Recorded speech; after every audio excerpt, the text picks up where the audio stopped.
Soif de sport avec Jean-Marc Faham et son équipe. Bonsoir à tous et à toutes, bienvenue dans cette 11e édition de l'année 2019. Toujours, vous êtes bien sur RDI Guyane, 105.1 à Cayenne, 88.4 à Kourou. Ne pas oublier un numéro de téléphone, le 36 3000. Donc vous pouvez appeler et poser vos questions en direct aux invités qui seront là. Et puis la page Facebook, pour ceux qui ont l'adepte du téléphone dans les mains ou l'ordinateur, rdi.guyane, vous posez vos questions en direct et même après l'émission. Et suivez-nous toujours sur cette page Facebook pour tous les événements à suivre sur RDI, le sport, que du sport local. Michael Xavier est avec nous. Michael, comment ça va? Bonsoir Jean-Marc, ça va? Voilà, toujours à la technique, Marc est là, on suit l'émission et il nous guide tous les jours, c'est notre grand frère, il est vraiment là pour nous diriger. Et puis Steve Falgaret, on va parler football bien sûr, Steve qui arrive dans nos studios en ce moment, donc il est à l'heure. Voilà, on va parler football, on va parler karaté avec Leila Hurto qui va louper les Jeux Olympiques, une Guyanaise de Mana qui fait du karaté. 24 ans, elle a 2020 à se rattraper peut-être, ou bien 2024. Mais 2024, on va en parler avec elle, le comité olympique. Voilà. On va parler aussi automobile avec l'ASA Équateur. Monsieur Tribord est là avec son bras droit, comme il l'appelle. Jean-Louis. Voilà, il est avec nous, on va parler automobile. Et puis, on va parler rugby. Rugby, ce championnat qui va qualifier les équipes pour le championnat de France qui aura lieu, je pense, à Dillon, en Martinique. Donc, on va revenir dessus avec M. Yard dans quelques instants. Bonsoir à tous, comment va, Tribord? Ça va. Vous pouvez appeler tout Tribord. Pas de pièce problème. Voilà. Vous pouvez appeler moi-même Philippe, pas de problème. Vous m'avez tout Philippe. Nous, là, nous en forme, pas de problème. Présente-nous de ton bras droit, on fait comme si on ne le connaît pas. Jean-Louis Claire, c'est voilà. L'homme qui fait tout avec moi pour la préparation des manifestations sportives. Il n'a pas de langue, il sait parler. Il sait parler. Monsieur Jean-Louis Claire. Et sa langue n'est pas attachée. Et sa langue n'est pas attachée. Voilà, alors. Bonsoir Jean-Louis, comment ça va? Bonsoir, ça va bien, merci. Ça va bien, merci. Donc, oui, je suis Jean-Louis Claire, donc je suis l'adjoint du président Tribord. Facile de travailler avec Philippe? Ah oui, c'est un plaisir. Voilà. C'est un plaisir, tout à fait. Bien. On va, comme je vous l'ai dit, parler football avec quelqu'un qu'on ne présente pas en Guyane, mais qu'on a besoin d'entendre sur notre antenne, Steve Falgaret. Steve, bonsoir Steve. Bonsoir Jean-Marc. Comment ça va? Ça va. T'es timide là?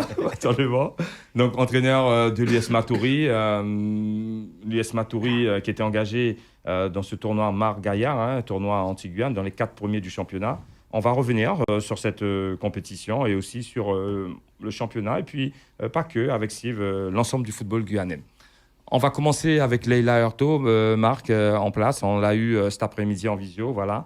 Elle va nous dire ses ressentis sur les JO et cette blessure qu'elle a eue, un traumatisme facial au tout début contre l'Ouzbek qui l'a frappé au visage. Donc, elle va nous parler un peu de ses aventures qu'elle vient d'avoir et qui la force maintenant à un retour précipité pour éventuellement participer au JO 2020 à Tokyo, donc le pays du karaté, où est né le karaté. Donc, on va entendre tout de suite Leila Hurto. Bonjour Leila, comment vas-tu? Donc, bonjour, ça va très bien. Ça va très bien. Donc, bienvenue sur RDI dans Soif de sport. Nous allons parler un peu des dernières nouvelles, les JO. Et aussi la décision. On va continuer tout de suite. On attend quelques instants, un petit problème technique. On est en direct. Ça arrive en direct, Michael. On va revenir sur Leila Hurto, 24 ans, karatéka du club 2000 de la Sarthe, du côté du Mans. Oui. Donc ce week-end, elle était en championnat du monde et elle a été sortie dès son premier combat. Par rapport à l'Ouzbek. On va revenir, Marc, c'est bon, on a le son, très bien. On retrouve Leila tout de suite. Non, on reviendra après. On reviendra après. Ouais. Ok. D'accord, donc on va continuer l'émission avec l'ASA Équateur, donc un calendrier bien chargé qui va commencer le 28 avril. Cette course côté Kourou, voilà. Tu vas nous donner un peu le programme un peu de cette année 2019, Président? Ah ben oui, un programme bien copieux, puisque cette année, avant de commencer la saison quand même, on prévoit une journée porte ouverte qui est prévue le 14 avril avec Peugeot comme partenaire. Que nous allons présenter tous les équipages. Ce sera une journée où il y aura du karting, Il y aura des kartings électriques pour les enfants, il y aura des jeux, un peu de tout. Et ça sera l'occasion de venir découvrir les voitures qui vont Concourir toute l'année. toute l'année. Et puis une façon de promouvoir aussi le sport, parce que Et ça va se passer où? chez Peugeot Citroën, dans la zone industrielle, c'est le dimanche 14. C'est prévu de 9h du matin aux environs de 17h. Alors, ça sera une belle journée de sport mécanique. Il y aura des modèles réduits. On essaie de faire un peu de tout. Et en même temps, présenter de nouveaux futurs équipages qui vont entrer, de nouvelles voitures aussi, qui seront présentes pour ce championnat 2019. Pour cette journée porte ouverte, on a entendu le karting, mais pour les adultes, est-ce que seulement voir les voitures, est-ce qu'il y aura des voitures à essayer pour les adultes qui voudront se tester, peut-être sur une ligne droite? Est-ce qu'il y aura quelque chose de plus pimenté pour... Il y aura des baptêmes dans les véhicules de course, pour emmener les adultes, les faire découvrir l'atmosphère d'une voiture de course, voir comment c'est fait, et puis prendre les sensations. Et puis certainement un parcours d'adresse et d'agilité avec leur voiture de tous les jours, où ils pourront participer. Donc sinon, Président, si j'ai bien compris, c'est une façon de faire découvrir justement donc, les sports automobiles des tout petits jusqu'aux adultes. Voilà. Est-ce que c'est une première pour l'ASA ou c'est quelque chose que vous avez déjà... Non, c'est pas une première, mais là on essaie de faire un petit peu plus grande chose, avec un peu plus de choses. Il y aura à boire et à manger bien sûr sur place, de l'animation, musique. On va dire que c'est une journée, si on veut, on peut venir passer la matinée. On fait la journée du dimanche en famille, se détendre et passer un moment agréable et découvrir tout ce qu'il y a autour du sport mécanique. La façon d'adhérer au club, tout. Comment se passe, je parle au bras droit encore, répète Jean-Louis, comment se passe l'organisation au niveau sécurité pour faire venir les gens dans les tout petits ou les plus grands? Le karting, on pense que c'est pas dangereux, mais il faut quand même autour une organisation. Et puis pour ceux qui vont aussi rentrer certainement dans les voitures plus puissantes, comment est-ce que c'est organisé? Alors déjà, en premier lieu, c'est vrai qu'on a des dossiers à monter, donc des dossiers de sécurité qui sont validés aussi bien par la préfecture, par les mairies. En fait, il y a une commission de sécurité qui passe avant tout. Là, je parle dans le terme de circuit. Pour le karting, c'est différent puisqu'en fait, c'est un circuit homologué. Donc, dès le départ, en fait, ils ont l'homologation pour pouvoir faire courir les voitures. Et il y a un lieu public, qui est... C'est un circuit homologué, donc qui se déplace sur le lieu de Citroën. D'accord. Non, concernant Citroën, c'est encore autre chose. Ouais. Parce que Citroën, c'est vraiment, ce n'est pas en fait une compétition. Citroën, c'est vraiment pour accueillir du public, pour montrer, Ce n'est pas en fait, ce n'est pas c'est pas une compétition. On est sur du ludique. Voilà, c'est du ludique. Donc ce n'est pas, on ne pousse pas la voiture à fond. Voilà, non. On sera quand même dans une zone sécurisée. Donc, la partie où il y a les gymkhana, les choses comme ça sera sécurisé. Il y aura des lieux publics pour permettre au public d'observer et de regarder ce qu'on fera durant cette journée. Voilà. Président, une journée porte ouverte pour lancer la saison. Mais tout au long de la saison, on voit bien qu'il n'y a que les adeptes qui sont là autour des courses. Comment est-ce que vous allez maintenant agrémenter chaque année pour justement donner du volume, à ce sport qui est un sport très intéressant? Justement, c'est pourquoi qu'on veut commencer absolument par cette journée-là, pour faire savoir, parce qu'il y a beaucoup de gens qui nous disent, qui sont au courant qu'il y a du sport mécanique en Guyane. Alors c'est une journée pour faire la promotion du sport et faire savoir qu'il y a un championnat qui se fait. En même temps, ça sera l'occasion de présenter le premier rallye, enfin la première course qui est une course de côte, qui sera organisée par l'ASA Guyane à Kourou. Et ça sera l'occasion aux gens de venir voir, savoir comment s'inscrire. C'est cette course qui a lieu le 28 avril, hein, on est d'accord. Le 28 avril, tout à fait. Et alors, ce sera le jour où on va dire qu'il ne faut pas louper pour les passionnés de sport automobile. Président, moi, ce que je veux aussi rajouter, c'est qu'aujourd'hui, tu as RDI qui existe. Donc, effectivement, pour faire la promotion de ton sport, présenter les futures compétitions, parce que là, aujourd'hui, tu nous as amené donc, le calendrier, mais aujourd'hui, la porte d'RDI est ouverte. Dès que tu as une compétition, genre une semaine avant, tu viens, voilà. De toute façon, on a pris note, puisque avant le 14 avril, on viendra avec un représentant de Peugeot parler de cette journée porte ouverte, parce que c'est une journée qui se prépare depuis le mois de décembre. Parce que Peugeot, c'est un partenaire privilégié qui organise des rallyes avec nous depuis plusieurs années et seront là sur une ou deux courses cette année. Et en plus, ils ont 2 véhicules à eux qui vont parcourir le championnat cette année. Philippe Tréban, pour revenir, une petite question. Aujourd'hui, il y a combien de véhicules qui sont prêts pour des courses? Véhicules prêts, il y a un potentiel d'environ d'une vingtaine de voitures. Après, pour vous dire qu'on aura 20 voitures, je ne pourrais pas vous dire, tant que les licences ne sont pas faites. Mais on espère avoir, il y aura des nouveaux équipages. Si tout va bien, on espère avoir cette année 3 équipages féminins pour le championnat de Guyane. Et pendant la période, on va dire, la plus faste de l'ASA Équateur, il y avait combien de coureurs à l'époque? Je crois, puisqu'on a monté, on a été à 26 ou 27 au départ. 27, d'accord. Ouais. Pour revenir sur le plan technique où Marc a commencé, je termine sur le calendrier. Donc, on retrouvera des courses sur Cayenne, sur Émer-Montjoly, la route des plages, Roura, Fort-Gassier, Cancayman, Balata, c'est ça, la CACL. Voilà, sur Saint-Élie, sur la route de Cacao, bien sûr, une deuxième course sur Kourou. Et le rallye de Saint-Laurent. Ouais. Sur ce calendrier, il est complet. Il n'y aura pas d'autres choses en plus. C'est un calendrier qui ne bouge pas. Le calendrier sportif, il doit ne pas bouger. Après, entre-temps, peut-être que pour les vacances, il peut y avoir des journées portes ouvertes, un petit gymkhana, comme on dit, pas de compétition, mais des journées pour le public adepte de sport mécanique, pour pouvoir venir s'amuser en toute sécurité. Alors, il faut savoir aussi que sur cette journée, c'est prévu beaucoup de choses. Il y a la sécurité routière qui sera présente. Il y aura Peugeot qui mettra un stand avec des réglages de phare. Il y aura pas mal de choses. La journée, on aura le temps de revenir sur cette journée. On aura le temps sur RDI de revenir dessus. La journée du 14 avril sera vraiment bien remplie, bien chargée. Pour revoir cette saison, Steve, l'automobile, un sport mécanique, tu suis ou moi je suis. Il est de notre enfance, J'aime bien rouler vite aussi. En toute sécurité. Je reviens maintenant sur le côté technique qu'a abordé Marc. Est-ce que aujourd'hui, sur les nouveaux équipages, j'aime ma voiture, j'aime la vitesse. J'aimerais avec mon 4x4 faire de la course automobile. On vient te voir, tu donnes des conseils, tu aiguilles. Comment est-ce que ça se passe pour justement amener un nouveau public à découvrir ce sport? Il faut savoir que dans le sport automobile, c'est réglementé comme le football. Il y a différentes catégories et puis il y a des véhicules qui sont homologués par la fédération, la FIA, pour le sport automobile. Et ensuite, selon la catégorie, il y a des degrés de préparation différents et on est obligé de suivre la réglementation parce que nous avons des commissaires techniques qui sont formés.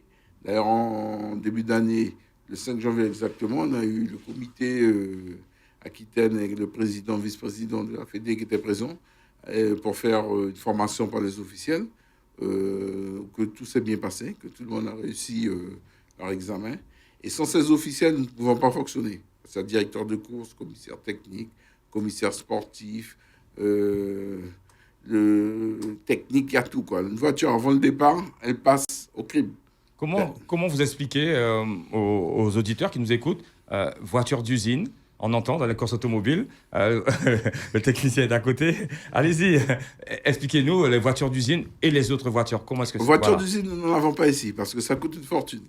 Ça, c'est les voitures qui sont au championnat de France ou bien en WRC. Donc nous n'en avons pas ici. Chez nous, on a des voitures, on va dire, qui sont très bien préparées localement.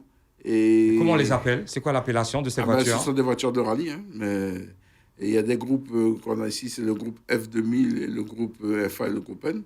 Parce que ce sont des catégories qui sont un peu plus faciles de monter des voitures. Parce que lorsque tu montes une voiture usine, tu as le droit d'acheter les pièces qu'à l'usine. Mais d'où nous viennent ces mécaniciens d'usine, ces mécaniciens de rallye qu'on a ici? Est-ce que vous pouvez nous expliquer? Les mécaniciens, ce sont des passionnés de sport automobile, et puis qui ont mis la main à la pâte, et puis sur le tas, qui ont appris comment monter une voiture, comment la régler. Et puis, qui ont commencé avec les mobilettes, comme toi, Philippe? Oui, c'est clair. Les mobilettes, les motos, et puis après les voitures. Mobilettes, motos, karting, et puis voilà. Et puis ce qui fait qu'à l'heure d'aujourd'hui, le sport, on se bat pour le faire survivre, parce que c'est vrai que le sport automobile, c'est pas évident. Heureusement qu'on a quelques partenaires qui sont fidèles, qui nous suivent et qui nous permettent de survivre. Aujourd'hui, à l'ASA, il y a combien de catégories? À l'ASA, il y a, on va dire, le F2000, le groupe FA et le groupe N. D'accord. Est-ce que tu peux nous éclairer justement? L'ASA, c'est un club, c'est une ligue? Est-ce qu'il y a plusieurs clubs en Guyane? Comment est organisé le... la compétition automobile en Guyane? L'ASA, c'est une association, c'est un club. Le deuxième club, c'est l'ASA Guyane, c'est connu sous le nom du PAC, c'est le club de Kourou.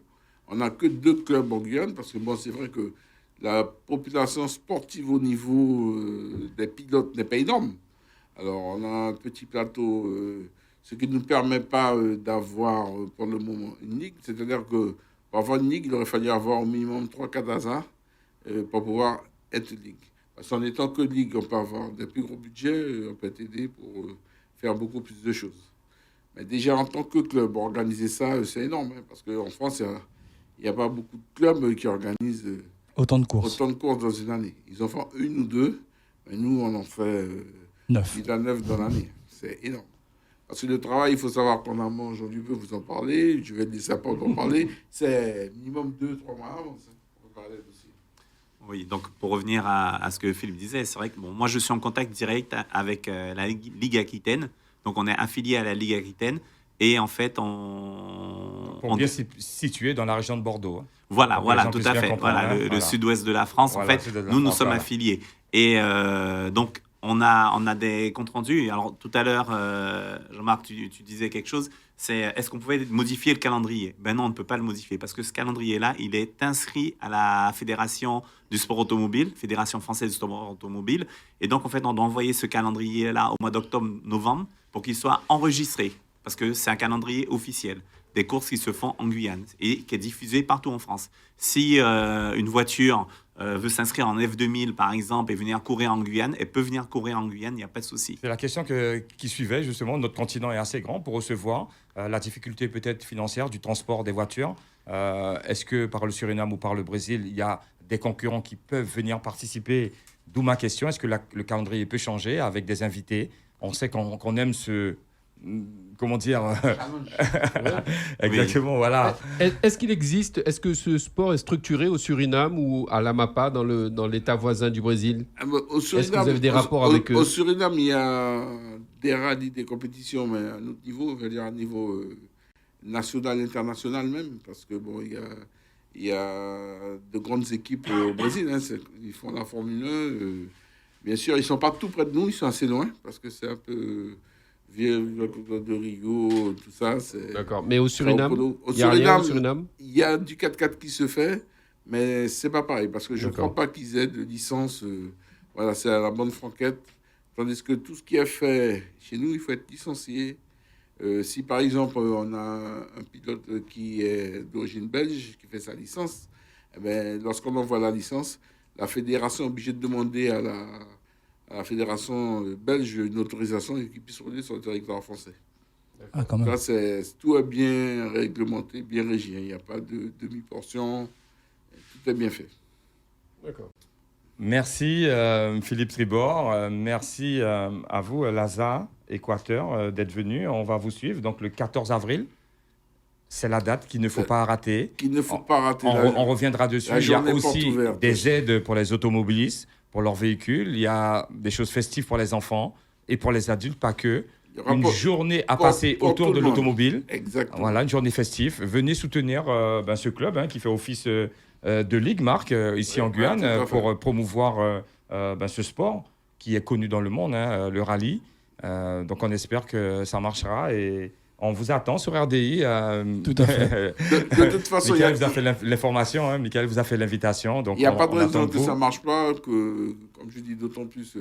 si tout va bien, on aura 3 équipages féminins, ce qui fait que ça va attirer un peu plus de monde. Alors, et puis après, comme on dit, si on a 10, il y a 10 spectateurs. Si on a 20, il y a 20 spectateurs. Puis on est nombreux, puis il y a de monde, plus ça amène du monde. Puis le spectacle, il est grandiose.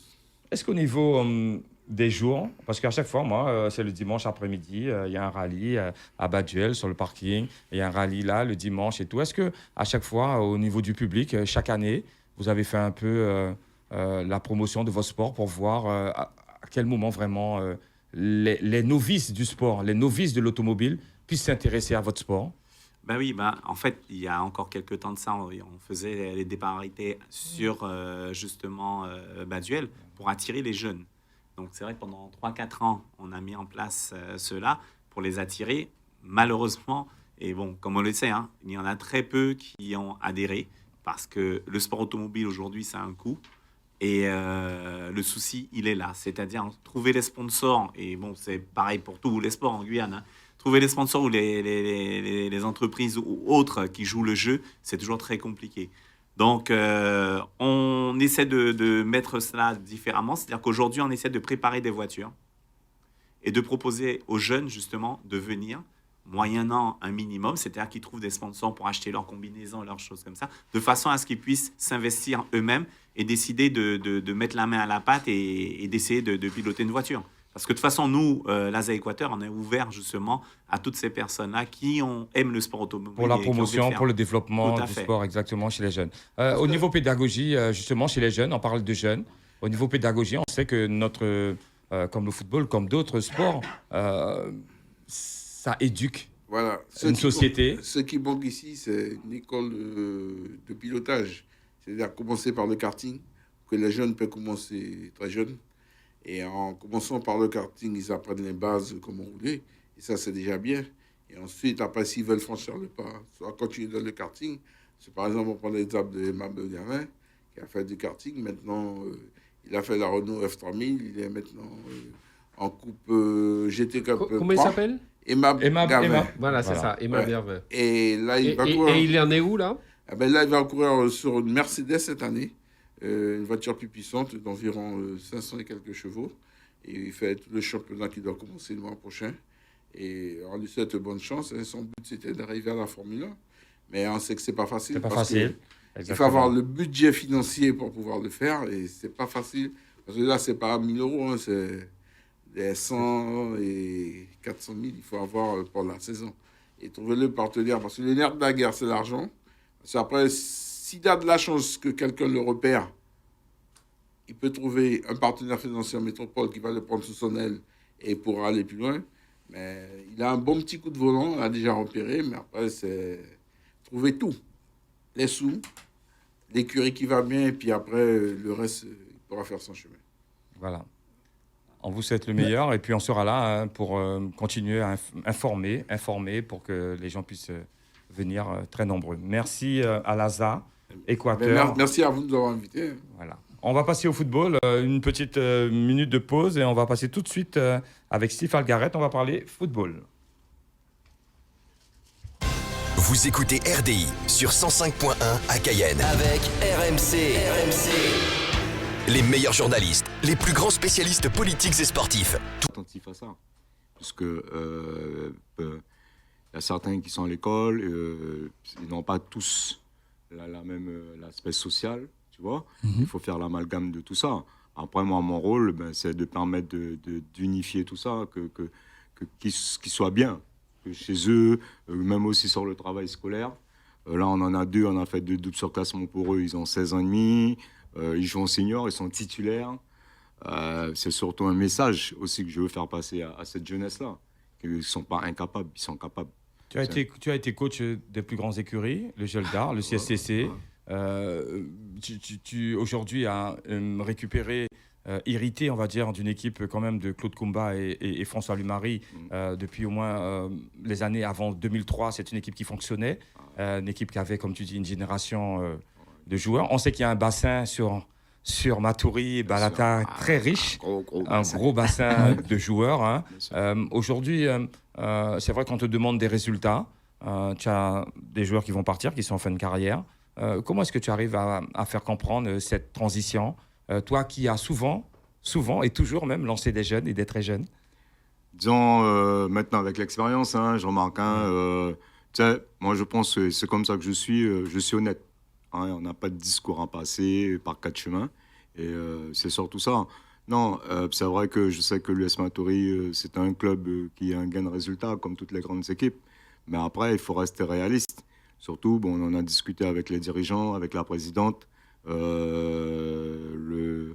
Moi, c'est-à-dire que je vois un peu le côté négatif. Ça veut dire que c'est vrai qu'on ne se focalise pas, on veut des titres, on veut des ci, on veut ça.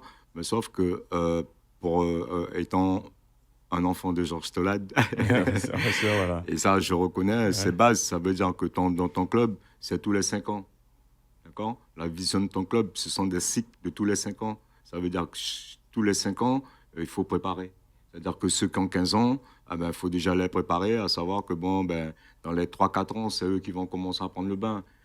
Et un peu, c'est ça. Alors moi j'arrive, en plus j'habite à Matoury, je travaille à Matoury. Non, moi je suis là, on va travailler. Ce qui est intéressant, c'est une qualité de travail. C'est comme je te dis. On va rappeler quand même, il n'y a pas si longtemps, il y a à peine 2 mois, 3 mois, Matoury jouait un match de Coupe de France et ils ont perdu dans les arrêts de jeu à la 94 minutes. Une équipe de Matoury qui tenait certainement sa prolongation et voire sa qualification en métropole avec des jeunes.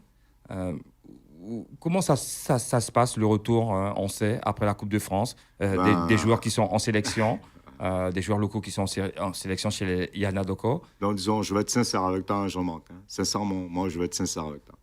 Moi, la Coupe de France, personnellement, c'est pas une compétition qui me fait vibrer. Pourquoi? Parce que il y a deux objectifs. Les joueurs aiment les voyages, ils aiment se déplacer. Ils aiment voyager, ils aiment se déplacer. Ils aiment rencontrer des joueurs de national, de CFA aussi. C'est bien, mais sauf que moi, ce qui m'embête dans tout ça, c'est que j'ai l'impression qu'on ne retire rien de tout ça. Hein? On ne grandit pas de ce qu'il y a. Après, un club, je peux te dire, lorsque tu pars, financièrement, ça fait un trou. Ça fait un trou au club, tu vois. Et ensuite, tu pars avec certains joueurs. Bref, je ne vais pas revenir sur ça. Mais après, on aurait dit que c'est le voyage qui les intéressait. Voilà. Plutôt que la partie sportive. Ça, au retour. Hein, mais c'est une éducation à remettre en place, justement, puisque on sait que les joueurs qui sont sur le banc ou qui ne jouent pas sont aussi importants que les autres. Tu sais, je t'explique, Jean-Marc. Tu sais, nous, le problème en Guyane, c'est quoi? Et pour ça, c'est peut-être moi, je suis clair. Tu vois, j'ai toujours parlé franchement. Nous, notre souci ici, c'est que on veut le beurre, on veut l'argent du beurre, on veut qu'on mette le pain, le jambon dans le pain pour toi, plus je dois le tenir pour que tu puisses manger. D'accord? On n'a pas ce côté, j'ai envie de me battre, le fighting spirit. Ce côté guerrier. Guerrier, c'est-à-dire que l'excellence pour dire, ok les gars, on a un truc, on peut se sacrifier. Moi, je l'avais dit, ça va faire 8-10 ans déjà, que les équipes de communes, elles vont dominer le championnat guyanais. Elles ont un vivier plus important. Non, c'est pas ça. Où le travail est fait différemment. Non, je t'explique. Une envie. Non, c'est pas ça. Moi, j'ai fait toutes les communes de la Guyane. On m'apprend rien. On va pas me dire, Camopi, Trois-Sauts, toutes les communes de la Guyane. D'accord? Et la différence qu'il y a par rapport à Cayenne, d'accord? Quand tu es là-haut. Cayenne et les agglomérations de Cayenne. Les agglomérations de Cayenne, voilà, c'est parti-là. La différence qu'il y a, c'est que très tôt, le gamin il se réveille à 4h du matin, tu vois, il prend son canot. À 4h du matin, sur le canot, il mange son chibet, son couac et son de l'eau. Mais c'est son éducation, c'est ce que je veux te dire, Jean-Marc, ce que je veux te dire, c'est cet aspect je suis pas dans le luxe, quoi. C'est pas la facilité. D'accord? J'apprends à me battre. Je suis pas. Tu te réveilles à 5h du matin. Toi, tu te baignes. Toi, quand tu vas te baigner, toi, t'as ton eau chaude, tu viens toute bête, tranquille. Mais eux, la plupart là-bas, aussi. Oui, mais ça n'enlève pas. Non, mais ce que je veux dire, Jean-Marc, c'est ce côté spirituel là. Tu vois? Ce côté, fighting spirit, c'est-à-dire que, moi, j'ai faim. J'ai faim. Je te donne un exemple. En ce moment, on a des jeunes de Maré-Passoula chez nous, à Matoury. J'hallucine. Tu sens une détermination, une envie autre. Entre celui qui a faim, qui n'a pas connu, qui a pris du gaz, et celui qui ne prend pas du gaz, parce que c'est toujours là, tranquille. Ça a toujours été là. Je t'explique. Là, nous, il y a le carnaval. J'ai des joueurs, ça va faire 4 semaines, je ne les ai pas vus. Est-ce que les avantages... Tu vas à Patou, tu montes à Patou, là, en ce moment, Kensi, là, tout le monde a l'entraînement. Mais est-ce que justement, les avantages, c'est pas leurs inconvénients aussi? Puisqu'ils n'arrivent pas aussi à s'insérer autrement que dans leur commune. Moi, je pense que c'est... la plupart, Quincy, ça a été un très grand joueur avec son équipe, mais en sélection, ça a été beaucoup plus difficile pour lui de converser avec les autres, de se mettre dans le lien avec les autres, les autres vers lui aussi. Sauf que, regarde bien, il a ouvert les brèches sur Aguado. Oui, bien sûr, il a créé un chemin. Il a ouvert les brèches, il a connu, et quand tu connais Jean-Marc, quand tu arrives quelque part et truc, c'est pas évident pour toi. Tu vois, mais sauf que, par exemple, je te dis là, je vais dire à Kensi, on a 2 matchs importants. Donc un jour, il ne faut pas sortir, il ne va pas sortir. Oui, c'est ça. Tu comprends ce que je veux te dire? Mais cette éducation-là, ça se crée dans son groupe. Tu sais que nous aussi, quel que soit, enfin, je reprends juste quelques minutes, nos quartiers, Coulée d'Or, Bonhomme, la rénovation Zéphyr, on était comme ça, et pourtant on était à Cayenne. Sauf que Jean-Marc, je t'explique. La différence qu'il y avait par rapport à nous, nous n'étions pas nombreux, déjà. On se voyait dans les quartiers, on jouait, interquartiers, on se voyait souvent. Sauf que maintenant, tu ne peux plus faire ça. La plupart des terrains, il y a des bâtiments. Il y a des bâtiments dans la plupart des terrains où on joue. Et maintenant, le gamin, il va jouer où? Mais il est dans le bâtiment, il est là, il est chez lui. À un certain moment, tu ne peux pas rester toute la journée dans un appart. Tu sors, tu pars. Il n'y a rien. Mais autour, ça s'est créé. Le soccer time, des terrains synthétiques autour des cités. Oui, mais Jean-Marc, combien d'enfants du quartier qui peuvent payer 90 € pour jouer au football? Bien sûr. Alors, ça, c'est un luxe. C'est ce que je te parle. C'est cette réalité-là. Tu vois? C'est cette réalité-là. Et moi, je suis pragmatique et réaliste. Je sais qu'on n'aime pas qu'on dit ça, mais moi, je le vis tous les jours, Jean-Marc. En fait, je le vis tous les jours. Ce que vous remontez, M. Falgaret, c'est un peu aussi une politique sportive que l'on... il faut dire please, je regarde, je ne veux pas rentrer dedans parce que... On va revenir sur l'US. C'est long. On va revenir sur l'US Matoury. Aujourd'hui, justement, juste avant, pendant la période de carnaval et juste avant une compétition aussi importante, Marc Gaillard, l'année dernière, le Gilles d'Art de Kourou était parti en Martinique, si je ne me trompe, en finale 8-0. Est-ce que ça passe comme une lettre à la poste ici en Guyane, au niveau du sport? Est-ce que c'est une carence chez nous? Est-ce qu'on peut quand même accepter que notre représentant puisse s'incliner aussi lourdement? Jean-Marc, pour moi, c'est une grosse carence. Je t'explique. La Ligue, ils font le calendrier. D'accord? Tu mets une compétition du Marc Gaillard le 9 mars. Est-ce qu'ils ne sont pas obligés? Est-ce que ce n'est pas dans le bassin anti-Guyane? Attends, excuse-moi, bassin anti-Guyane ou pas, mais on ne peut pas sortir d'un jeudi, vendredi, samedi, dimanche, lundi, mardi, mercredi, décembre, on te met un match le samedi. Maintenant, je vais te dire, regarde, vous êtes privé par le carnaval, vous ne sortez pas, on est bloqué, NNR. Le gars va te dire, ouais, mais bon, tu ne me payes pas, mon frère. Quel contrat que je peux faire avec lui? Un contrat spirituel, ouais, mais bon, combien? Et c'est ça la réalité. Tu vois? C'est ça la réalité. Pour moi, encore, je vais leur dire encore. Non, mais vu nous, on a connu ça à notre époque, vu qu'on a toujours vécu ça. Non, Jean-Marc. Les générations ont changé. On mettait pas une grosse encore que tu mettes un championnat, je suis d'accord avec toi. Je m'explique. Il n'y a pas de grosse compétition comme ça. On était en compétition, Steve, jeune, le dimanche matin, à 10h, au stade scolaire, sur le terrain moitié herbe, moitié sable, après le vidé 5h du matin. On était devant le stade, on attendait nos dirigeants pour commencer nos matchs. Je suis d'accord avec toi. Excusez-moi, je me pose la question aujourd'hui, moi, ancien sportif, est-ce que peut-être la proposition des présidents de faire une trêve pendant le carnaval, de faire une trêve sportive pendant le carnaval, les entraînements continuent, mais une trêve sportive pendant le carnaval, parce que c'est une période qu'on ne peut pas changer les choses. Est-ce qu'il y a des questions à se poser? Non, mais si, moi, je prends déjà la partie la plus importante, Jean-Marc. C'est la partie physiologique, athlétique. On est d'accord. On est d'accord. La perte de sommeil. Bon, quand vient de me parler technique, mais le corps humain, je m'excuse. Le corps humain, perte de sommeil par-dessus, tu ne peux pas être compétitif. Performant. Compétitif. Je m'excuse. Tu vois? Et c'est pour ça que je dis, en quelque part, ces périodes-là, excusez-moi, la Ligue ne doit pas mettre de compétition. Bon, ok, avant on le faisait, mais sauf que maintenant, avant, Jean-Marc, tu n'avais pas de téléphone. Tu n'avais pas de télé sur ton téléphone. Tu n'avais pas de WhatsApp. Non, maintenant, tu appelles, tu regardes, simplement, c'est le temps qu'il y a comme ça. Il faut que nous, qu'on soit capable de faire une mise à jour. Pourquoi en France, il faut une trêve pendant l'hiver, pendant un truc, il faut une trêve? Non, nous, on n'a pas d'hiver ici. Par contre, on a le carnaval, ouais, nous, une trêve.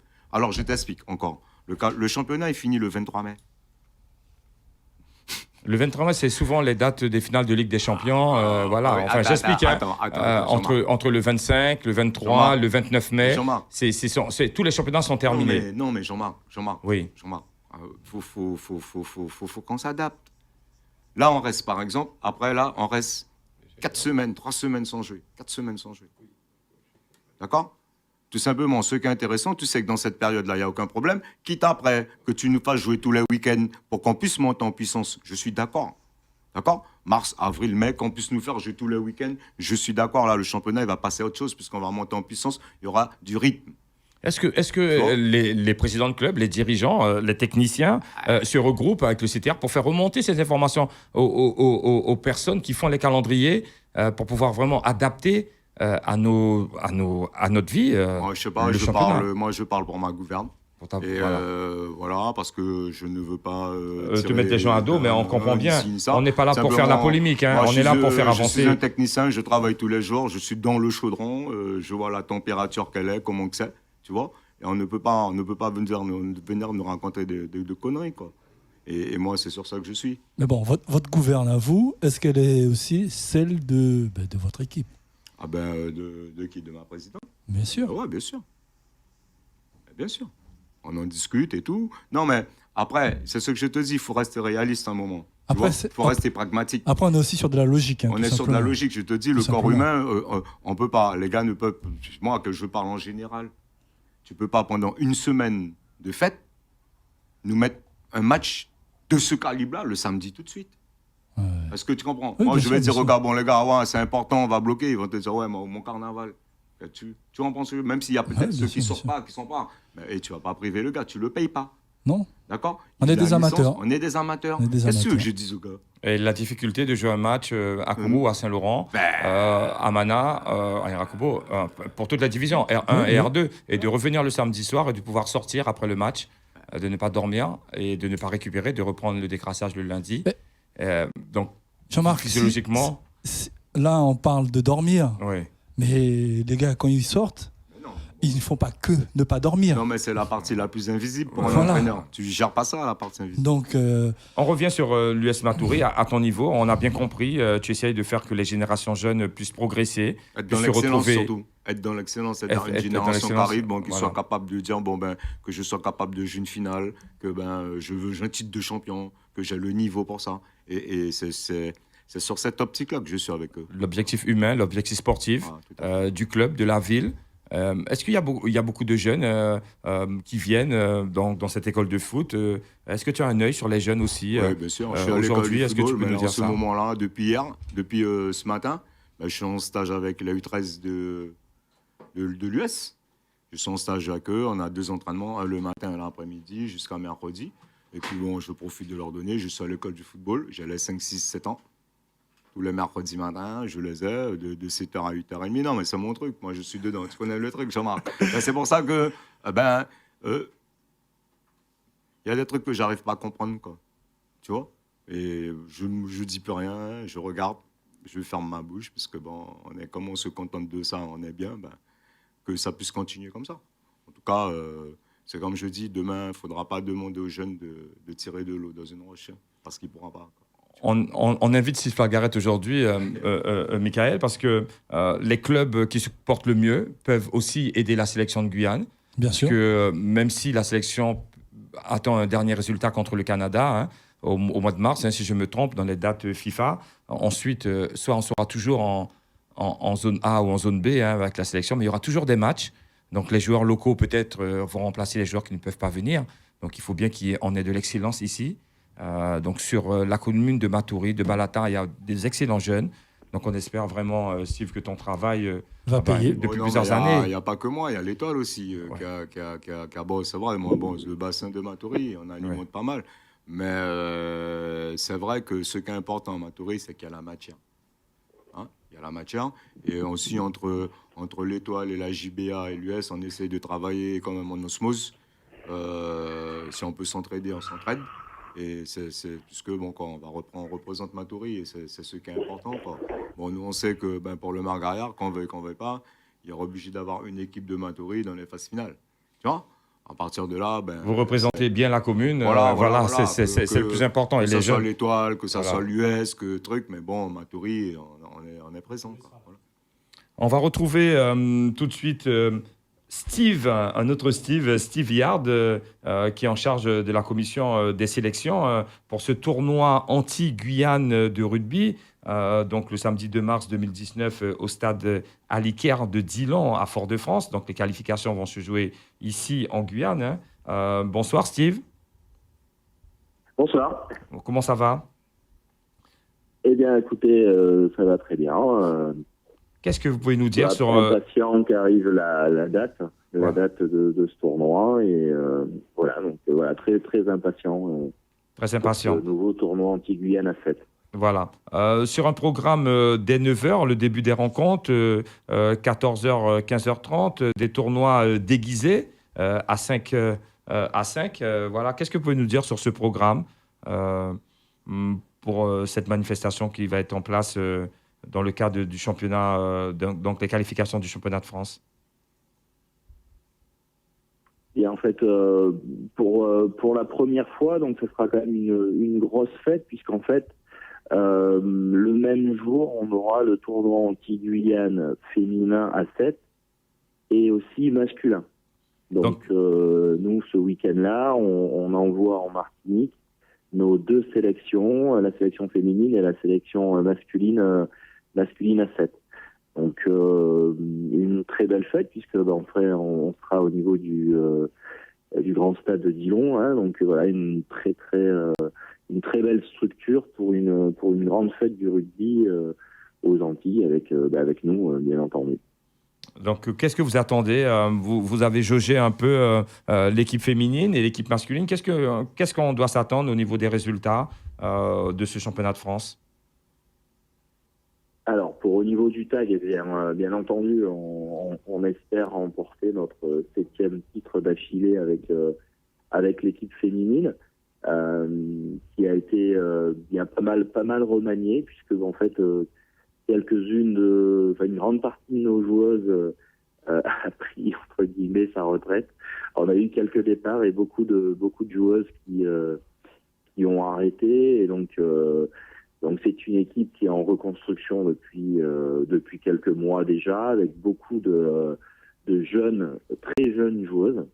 Donc ça c'est l'avenir, hein. C'est un point important, penser à renouveler les effectifs. Lorsque nous sommes partis il y a maintenant un mois au Guyana, eh bien c'était aussi l'occasion d'aguerrir un petit peu nos nouvelles joueuses. Donc au niveau de l'équipe féminine, remporter un nouveau titre, conserver le bout de bois, comme on a l'habitude de dire dans notre jargon. Et puis au niveau de l'équipe masculine, c'est son 2e déplacement, donc c'est la 2e année que le tournoi anti-Guyane à 7 existe au niveau des hommes. Donc un petit peu déçu l'an dernier. On était relativement bien placé pendant le tournoi. Donc on espère faire mieux. Donc pareil, donc on a une équipe un petit peu remaniée par rapport à l'année dernière, avec vraiment de bons espoirs de victoire. Donc c'est vrai qu'au niveau des Antilles, le rugby à 7 est quand même beaucoup plus développé au niveau des seniors que chez nous. Voilà, c'est un beau challenge pour notre équipe senior. Monsieur Yard, qualificatif, on dit qualificatif pour le championnat de France. Est-ce que celui qui va remporter ce tournoi, la sélection, c'est entre la Guyane, la Guadeloupe et la Martinique? Saint-Martin participe?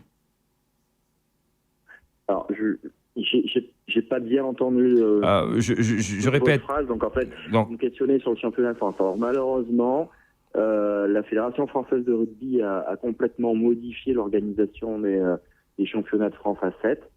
Donc il y a 2 ans et l'année dernière, l'équipe vainqueur du tournoi anti-Guyane représentait les Antilles-Guyane lors de la dernière journée pour la finale du championnat de France. Donc la Fédération française de rugby a un petit peu changé son organisation. Et en fait, cette année, le championnat de France à 7 se fait sur plusieurs tournois tout au long de la saison. Donc que ce soit la Guyane ou les Antilles, hein, donc le représentant Antilles-Guyane, à lui, c'était pas du tout possible de pouvoir participer à tous les rassemblements tels qu'ils sont organisés aujourd'hui. Donc malheureusement, la Guyane ne pourra pas défendre son titre de vice-championne de France, puisqu'en fait le format des championnats de France a changé. Donc, voilà, c'est en plusieurs étapes, en plusieurs étapes dans plusieurs villes. Pardon, je n'ai pas bien entendu. Oui, je disais que la formule a changé, c'est en plusieurs étapes. Voilà. Donc, donc en fait, le vainqueur du tournoi Antilles-Guyane ne se rendra pas au championnat de France à 7. Par contre, eh bien, nous, on est encore en contact avec la RAN, Rugby American North. Bien, c'est dans le cadre de la RAN que nous étions partis au Mexique il y a maintenant 2 ans et que nous nous étions qualifiés pour les Jeux Olympiques qui déroulaient à Barranquilla en Colombie. Voilà. Donc, en fait, à l'issue du tournoi Antilles-Guyane, eh bien, le vainqueur se rendra aux îles Caïmans. Il y a un tournoi au mois de juillet et nous représentera afin de tenter de se qualifier de nouveau pour d'autres grands rendez-vous internationaux de rugby à 7. Pour nous, l'objectif, dans un premier temps, conserver le titre chez les féminines et dans la foulée, se rendre aux îles Caïmans et retrouver les grandes nations d'Amérique du Sud à ce rendez-vous. Une information pour ces qualifications au championnat de France. Une arbitre guyanaise qui a issu de la formation d'arbitre qui a été formée au COSMA va participer. C'est quel arbitre? Pouvez nous donner des informations? Alors, j'ai toujours autant de mal à vous entendre, mais vous devez certainement parler de Meg Mambé. Voilà, c'est ça. Qui joue toujours dans le club de Romagna. Donc Romagna qui fait partie des clubs élites du rugby féminin en métropole. Donc Meg fait encore et toujours partie des meilleures joueuses de France. Et donc si Romagna se qualifie, il y a de grandes chances quand même. Romagna, c'est une des meilleures équipes qu'on puisse avoir en France. Donc il y a de grandes chances qu'elle soit aussi présente au championnat de France. Donc ça veut dire que dans le même temps, peut-être en fait on aura peut-être pas la possibilité d'avoir Meg avec nous si jamais on part au niveau des îles Caïmans. Donc il faudra voir un petit peu en termes de planning et de programme dans quelle mesure elle pourra être libérée pour venir avec nous. Steve Yard, mais bon, la première étape c'est d'abord de conserver le titre. Steve Yard, Jean-Marc Pham parlait également d'une arbitre guyanaise. L'arbitre qui va venir, qui ira, je crois, à Dillon, c'est ça? L'arbitre guyanaise qui doit se déplacer là-bas. Oui, alors dans le cadre du tournoi Antilles-Guyane, chaque délégation en fait présente des arbitres. Donc bien nous, on va amener 1 ou 2 arbitres au niveau du tournoi. Et notamment un très très jeune arbitre qui a à peine 19 ans et qui a commencé sa formation déjà il y a un petit peu plus d'1 an. Et quel est son nom? Une récompense pour lui. Quel est son nom à ce jeune arbitre? Son prénom c'est Célio et son nom de famille, il faut que je m'en souvienne. Je suis désolé, j'ai mangé son nom. Donc, en tout cas, félicitations à Célio pour Match Saint-Laurent. D'accord, donc en tout cas, félicitations à Célio pour cette première prestation qu'il fera, c'est ça? Voilà, et puis en fait, c'est pas toujours évident, puisqu'en fait, c'est aussi un joueur, donc on va voir dans quelle mesure on peut s'organiser. C'est aussi l'option peut-être d'emmener 2 arbitres avec nous, puisqu'en fait, Célio c'est aussi un des joueurs de notre sélection, et donc on va faire en sorte qu'il puisse quand même participer en tant que joueur et aussi arbitre. Donc il y a des chances qu'il puisse officier en tant qu'arbitre, mais aussi en tant que joueur sur le tournoi. On va voir en quelle mesure c'est possible. Merci à vous, Monsieur Steve Verriard. On rappelle, vous êtes chargé des commissions, des sélections de Guyane. Vous partez sur Dillon, ce beau stade de Dillon, où on a joué avec la sélection de Guyane en Martinique. Pour ce tournoi qualificatif pour le championnat de France de rugby à 7 féminin et masculin. Donc merci à vous et on sera là attentif aux résultats des sélections de Guyane pour ce tournoi national, on va dire, pour les qualifications du championnat de France. Bonne soirée à vous. Eh bien, un grand merci à vous de nous suivre, de continuer à nous suivre et puis on espère que la fête sera belle et qu'on qu'on conservera notre titre et que les garçons, de leur côté, remporteront la victoire. Voilà, merci beaucoup. Je vous en prie, merci. On est avec Steve Algaret sur RDI. On continue à parler football pour clôturer cette émission. On était sur l'US Matoury, Michael, sur les jeunes, la formation des jeunes, l'encadrement des jeunes. Il nous a parlé d'école de foot, il nous a parlé des stages pendant les vacances. Sur ces stages, Steve, est-ce que c'est que les joueurs de l'US Matoury? Est-ce que les autres joueurs de la commune qui sont là, qui ont envie de faire du foot, qui ne sont pas encore inscrits, peuvent venir sur le stade participer aux entraînements? Non, mais ce sont des stages bien cadrés pour travailler. Bien cadrés, minutieusement, puisque bon, on a pris les meilleurs. Les meilleurs, c'est un peu l'excellence qu'on est en train de faire. C'est-à-dire, depuis dans ces catégories-là, quand je suis avec les éducateurs, il faut qu'on donne la notion d'excellence. C'est bon, moi j'ai de la chance d'être à Matoury et d'être disponible. Mais alors le stage avec les 13 ans, non, c'est un stage bien cadré de l'US Matoury, c'est spécifique parce que on sait qu'on aura des gamins qui sont en sélection des 13 ans cette année-là. Et là, je crois qu'il y a 2 ou 3 qui ont été pris. Mais moi, pour étant aussi travailler à la Ligue, pour voir, moi je pense qu'avec le potentiel que j'ai vu là, alors c'est-à-dire il y a d'autres aussi qui pourront pénétrer. Voilà, merci. Accès. Alors, le truc, c'est surtout de les récupérer en sélection de 14 et 15 ans. Voilà. On est arrivé en terme de cette émission, Michael. Ouais. Merci à Steve, merci au rugby, merci à l'ASA Équateur. On retrouvera Leila jeudi avec nous dans l'émission, Leila Herto du karaté. Elle s'est perdue. En métropole avec le décalage horaire, c'était difficile. Voilà, on se retrouve pour une prochaine émission dans Soif de Sport. Merci à tous et à tous. Bonne soirée. Bonne soirée. RDI, en Guyane, c'est de la musique, des infos et du sport. RDI sur 105.1 à Cayenne et 88.4 à Kourou.